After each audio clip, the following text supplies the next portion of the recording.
खाद्य सुरक्षा बिल, जिसे कांग्रेस सोनिया गांधी की महत्वाकांक्षी योजना मान रही है, वो सही मायने में उनकी सोच की उपज नहीं, बल्कि यूपीए सरकार की अक्षमता पर पर्दा डालने वाली योजना है।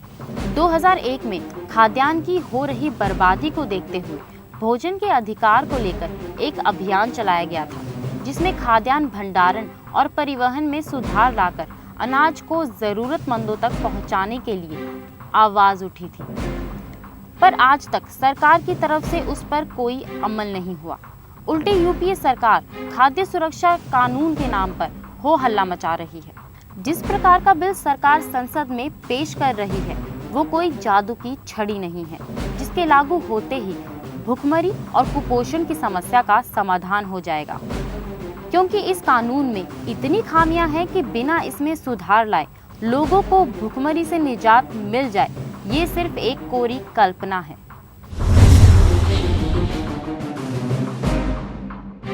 जिस सार्वजनिक वितरण प्रणाली के भरोसे देश की 2/3 आबादी को सस्ते दर पर अनाज उपलब्ध कराने की योजना बनाई जा रही है, वो भ्रष्टाचार में पूरी तरह से लिप्त है। 5 किलो अनाज में किसी व्यक्ति का महीने भर का पोषण कैसे सुनिश्चित होगा, जबकि राष्ट्रीय पोषण संस्थाओं के अनुसार प्रति व्यक्ति 12 किलो अनाज, 1.5 किलो दाल तथा 800 ग्राम तेल की आवश्यकता प्रतिमाह होती है।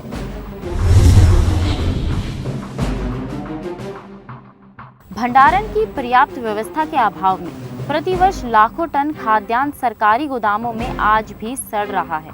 क्या कांग्रेस सरकार ये दावा कर सकती है कि आज हमारे देश में अन्न भंडारण की व्यवस्था दुरुस्त कर ली गई है? भूमि अधिग्रहण के नाम पर किसानों की जमीन हड़पी जा रही है, तो सरकार कहां से लाएगी भारी मात्रा में अनाज? वहीं विपक्षी दल भाजपा का कहना है कि उनकी सरकार ऐसी ही योजना पहले से ही सफलतापूर्वक छत्तीसगढ़ में चला रही है। भाजपा की मांग है कि उसी खाद्य सुरक्षा योजना को देश भर में लागू किया जाना चाहिए। उसमें खाद्य सुरक्षा के साथ साथ पोषण पर भी खासा ध्यान दिया गया है। आइए जानते हैं क्या खास है छत्तीसगढ़ सरकार द्वारा लागू खाद्य सुरक्षा बिल में। 35 किलो अनाज मात्र 1 रुपए की दर से, नमक 2 किलो प्रति परिवार बिल्कुल मुफ्त, दाल 2 किलो प्रति परिवार 10 रुपए की दर से। राज्य की 90% आबादी की खाद्य सुरक्षा सुनिश्चित करना। खाद्य सुरक्षा योजना को जन जन तक पहुंचाने के लिए चुस्त सार्वजनिक वितरण प्रणाली। छत्तीसगढ़ फूड सिक्योरिटी एक्ट बनाकर एक नई मिसाल कायम की है। यह एक्ट पारित किया है, उसके तहत जो पीडीएस को लागू किया है वह पूरी तरह से टेक्निकली साउंड है, ट्रांसपेरेंट है और यह मुकम्मल व्यवस्था कर दी है कि इन सब सारी दुकानों को चलाने का काम जो हमारी ग्राम पंचायतें होंगी वह करेंगी, यानी पूरी व्यवस्था को ठीक तरीके से डिसेंट्रलाइज कर दिया है। इसकी सराहना केवल मैं नहीं कर रहा हूं, बल्कि सारे देश भर में छत्तीसगढ़ के पब्लिक डिस्ट्रीब्यूशन सिस्टम की सराहना हो रही है। अगर कांग्रेस को सचमुच में गरीब के लिए फूड सिक्योरिटी बिल लाना है, तो छत्तीसगढ़ सरकार ने जो फूड सिक्योरिटी का कानून बनाया है, जो देश का पहला ऐसा कानून है, उसका अनुकरण करे। क्योंकि जहां केंद्र का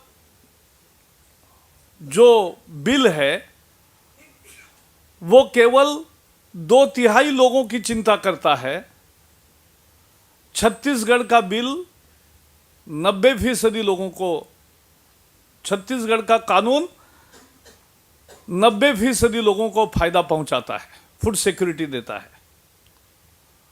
और उसमें कोई गफला नहीं होने का संभव है, क्योंकि केवल इनकम टैक्स देने वाले और बड़े जमींदार, वो छोड़ के सब लोग हैं उसमें। तो कांग्रेस रमन सिंह सरकार द्वारा चलाई जाने वाली खाद्य सुरक्षा मॉडल को लागू नहीं करना चाहती, क्योंकि उसे डर है इस खाद्य सुरक्षा योजना का सियासी फायदा कहीं भाजपा को न मिल जाए। इसीलिए वो लाख खामियों के बावजूद अपने ही बिल को पास कराने पर जोर दे रही है। साथ ही अगले साल होने वाले आम चुनावों में कांग्रेस के पास जनता को अपनी उपलब्धियों का रिपोर्ट कार्ड दिखाने के लिए कुछ भी नहीं है, तो इस योजना के जरिए वो वाहवाही लूटने की कोशिश कर रही है। देश की 70% आबादी को सस्ते दर पर अनाज उपलब्ध कराने की योजना की आधी अधूरी तैयारी कर कांग्रेस गरीब लोगों को ठगने के अलावा और कुछ भी नहीं कर सकती। इससे साफ प्रतीत होता है कि इस तरह की तैयारी से केवल सार्वजनिक धन की बंदरबाट होने के अलावा कुछ भी नहीं हो पाएगा।